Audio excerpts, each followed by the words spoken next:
Hello everyone. Balasore सभी को याद होगा जब 3 रेलवे ट्रेन्स एक ही ट्रैक पे आ गई थी और एक बहुत बड़ा रेलवे एक्सीडेंट हुआ था जिसमें लगभग 1500 से 1600 ऑफिशियल कैजुअलिटीज थी। कई सारे इंजर्ड, कई सारे डेथ। तो उस समय से ये डिमांड उठ रही है कि किसी भी तरह रेलवे सिस्टम इंफ्रास्ट्रक्चर को अपग्रेड किया जाए अब एज पर मॉडर्न स्टैंडर्ड्स। और तब से ही हम देख रहे हैं कवच सीरीज का डेवलपमेंट हो रहा है जो इंडिया के indigenous made railway security systems है।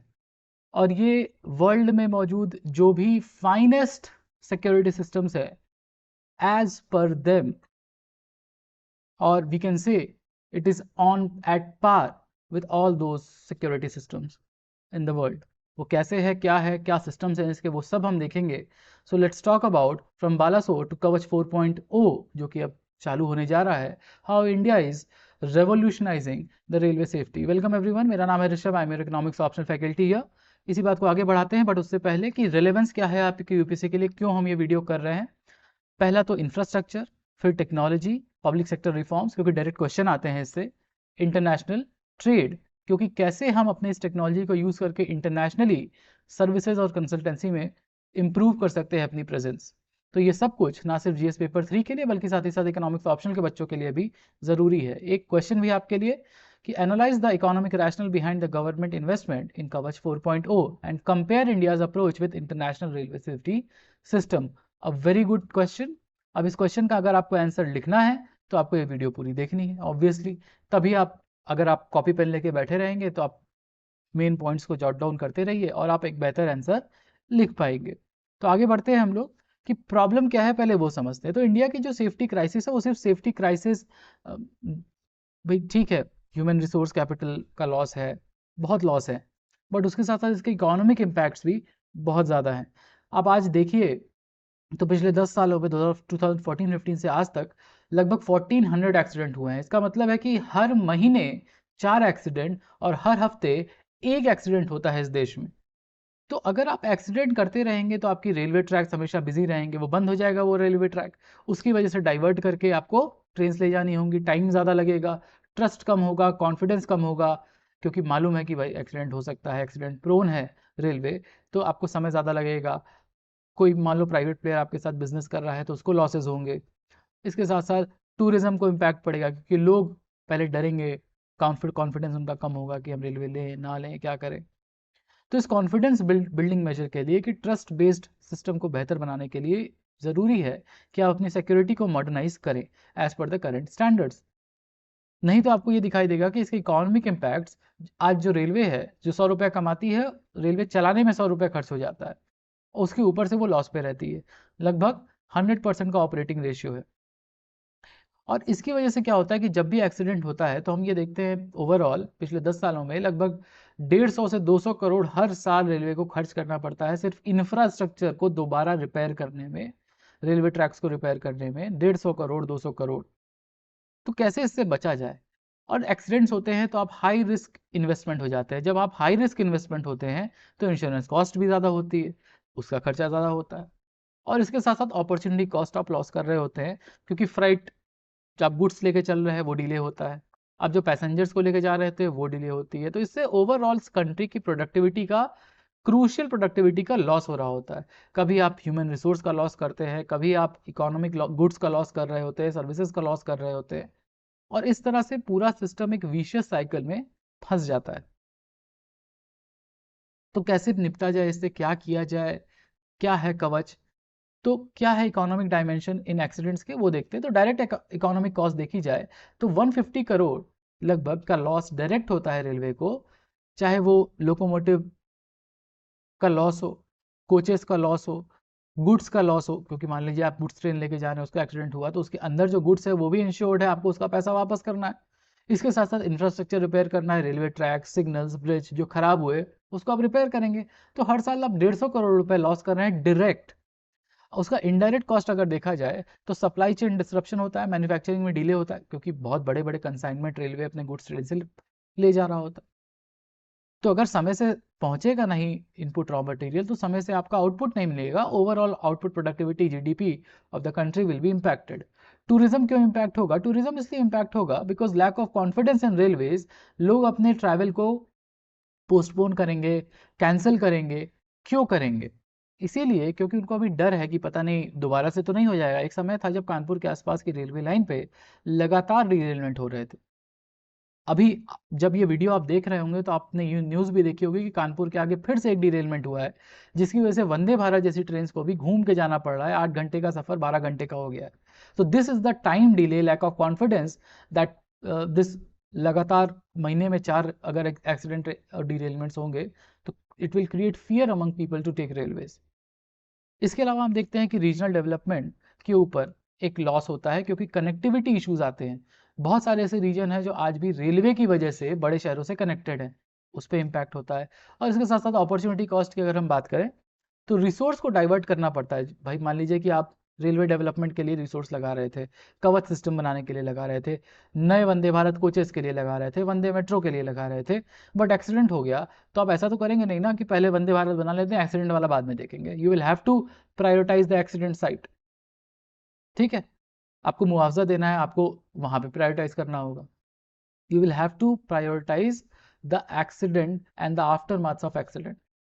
और इसकी वजह से मल्टीप्लाइंग इफेक्ट होता है। मेजर एक्सीडेंट की वजह से पूरी इकोनॉमी में एक नेगेटिव ट्रेंड शुरू होता है। जैसे बालासोर एक्सीडेंट अगर देखा जाए, क्योंकि उसमें गुड्स ट्रेन और पैसेंजर ट्रेन दोनों इन्वॉल्व थे, 3 ट्रेन में से, तो इससे लगभग 1,000 करोड़ रुपए से ज़्यादा का पूरा ओवरऑल इकोनॉमिक कॉस्ट आया। रिपेयर, कॉस्ट ऑफ लाइफ्स, जिसको हम मेजर नहीं कर सकते इकोनॉमिक टर्म्स में, बट स्टिल।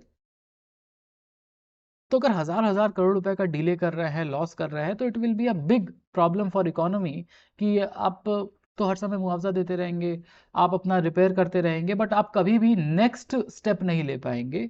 तो उस नेक्स्ट स्टेप के लिए आता है अब कवच 4.0। ये fully made in India product है, और फुल्ली मेड इन इंडिया होने की वजह से हमको इम्पोर्ट सब्सटीट्यूशन मिलेगा कि हमको अब फॉरेन से टेक्नोलॉजी बेसिकली इंपोर्ट नहीं करनी होगी, क्योंकि हम देश में बना ले रहे हैं। और क्योंकि ये धीरे धीरे टेक्नोलॉजी ये मैच्योर होगी, तो इसका जो सिग्निफिकेंस है आप ये समझिए कि दुनिया के कई सारे रेलवे सिस्टम्स को हम ये low cost, high quality, high efficiency product Kavach 4.0 को बेच भी सकते हैं as a consultant, as a service. और इसके साथ साथ जॉब क्रिएशन होगा। High tech, high quality, high paying jobs will be created, क्योंकि लगातार आपको स्किल अपग्रेड करना होगा, ना सिर्फ रेलवे एम्प्लॉयज़ का, बल्कि उन वेंडर्स का भी जो रेलवे में ये सिस्टम्स को पुट करेंगे। तो कवच 4.0 है क्या? ये इंडियन रेलवे द्वारा बनाया गया एक एक्सीडेंट प्रोन सिस्टम है, और इसमें SIL4 सर्टिफिकेशन है। This is the highest global safety standard ever. और SIL4 के साथ साथ, क्योंकि हमारे रेलवे ट्रैक अभी भी पुराने ही हैं, तो 160 किलोमीटर पर आवर तक की स्पीड कैपेबिलिटीज है आपके कवच 4.0 की। यानी कि चाहे वो ऑटोमेटिक ब्रेकिंग हो, ऑटोमेटिक एक्सेलरेशन हो, सब कुछ आप कवच 4.0 से कर सकते हैं। इससे इंप्रूव होगी सेफ्टी। क्या टेक्नोलॉजी है इसमें? तो RFID plus fibre optic network, यानी हाईली कनेक्टेड रेलवे टेक्नोलॉजी है। RFID वही होता है आपका फास्टैग वाला, कि अगर आप एक पर्टिकुलर स्कैनर को क्रॉस करते हैं तो आपकी पूरी डिटेल्स, आपकी स्पीड, आपकी डिटेल्स, कौन सी गाड़ी है, कौन सा इंजन लगा है, कौन सा ड्राइवर है, कौन सा पायलट, लोको पायलट है, वो सब कुछ पता चल जाता है रेलवे को।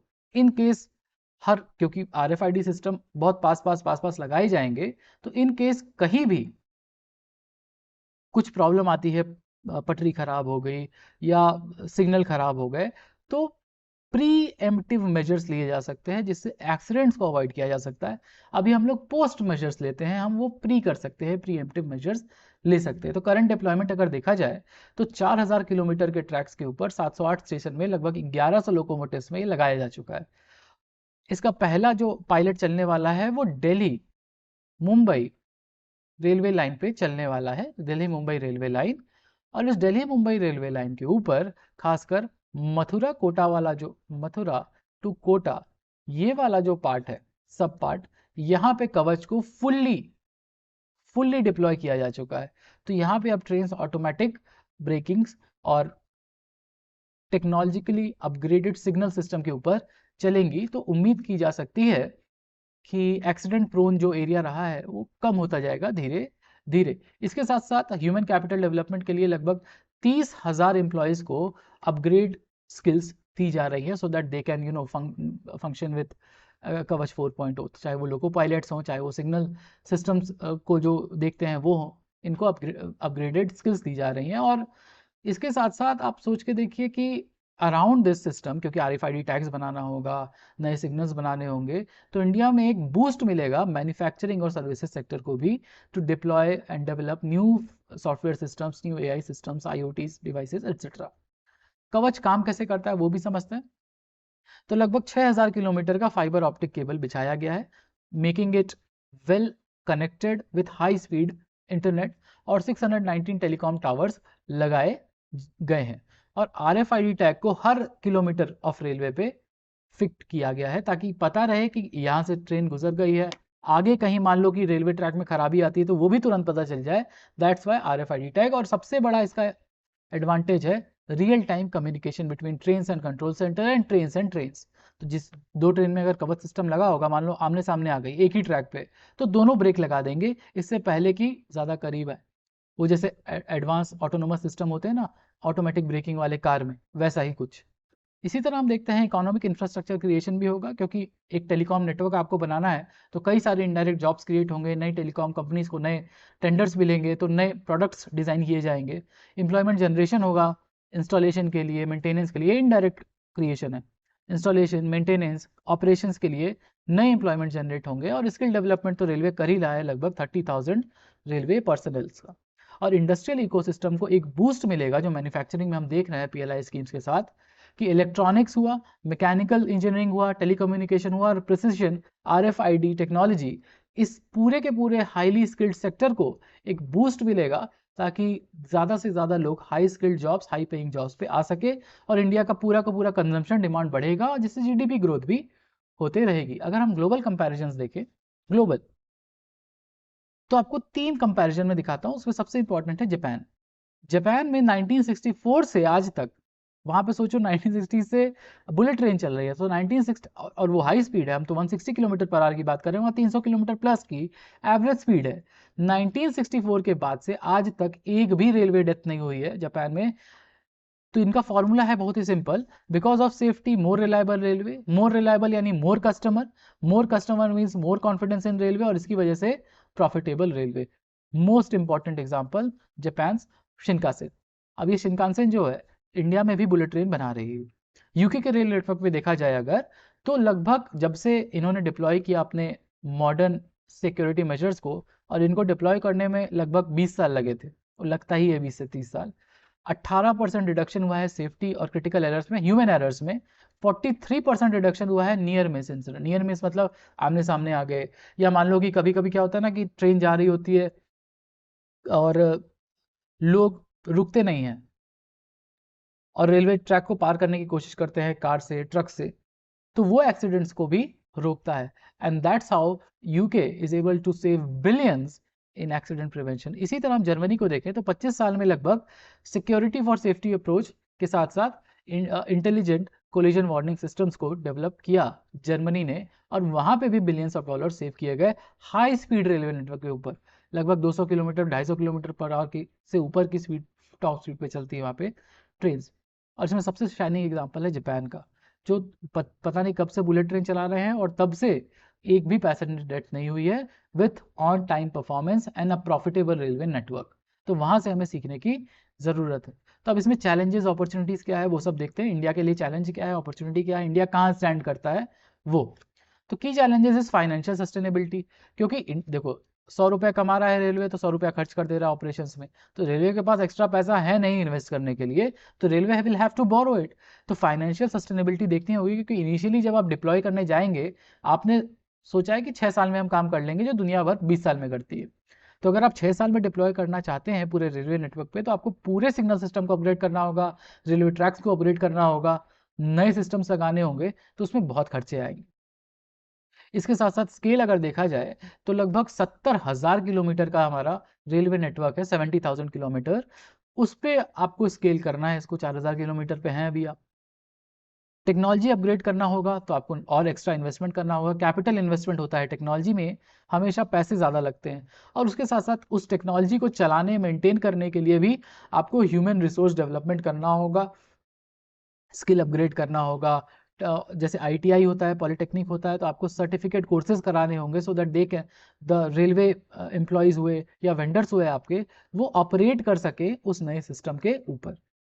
तो अपॉर्चुनिटीज़ क्या है? अपॉर्चुनिटी है सबसे बड़ी AI integration, because AI is the new buzzword. तो इस एआई अगर आएगा तो मेंटेनेंस, ट्रैफिक ऑप्टिमाइजेशन में हेल्प मिलेगी रेलवे को। तो जो बार बार होता है ना कि रेलवे ट्रेन तो चलाई जा रहा है बट पीछे रेलवे ट्रैक्स नहीं लग रहे हैं, तो एग्जिस्टिंग रेलवे ट्रैक नेटवर्क पे भी कैसे हम ऑप्टिमाइज कर सके ट्रैफिक को कि जो डिलेज हैं वो कम हो जाए, है ना। तो उस एआई इंटीग्रेशन से उसे फ़ायदा है। एक्सपोर्ट पोटेंशियल है, क्यों? ताकि हम टेक्नोलॉजी ट्रांसफ़र कर सकें, शेयर कर सकें, कंसल्टेंसी दे सकें और कंट्रीज़ को on developing their own high quality systems. Smart cities integration और इन्वायरमेंटल बेनिफिट तो है ही। इन्वायरमेंटल बेनिफिट इसलिए है क्योंकि because it will be a safer rail, a faster rail. तो इससे क्या होगा कि ज़्यादा से ज़्यादा रेलवे नेटवर्क में गुड्स ट्रांसफ़र होंगे। तो ये जो आप, क्योंकि जो रेलवे नेटवर्क है फुल्ली इलेक्ट्रिफाइड है मोस्टली 99%, तो जो आपको डीजल, पेट्रोल, ये सब की वजह से एनवायरमेंटल इम्पैक्ट है, कार्बन एमिशन कम होगा। ठीक है। और देखा जाए इंडिया का एडवांटेज क्या है? इंडिया का एडवांटेज ये है कि दुनिया भर में जो चीज़ 20 साल में हो रही है, इंडिया में 6 साल में करने की तैयारी है।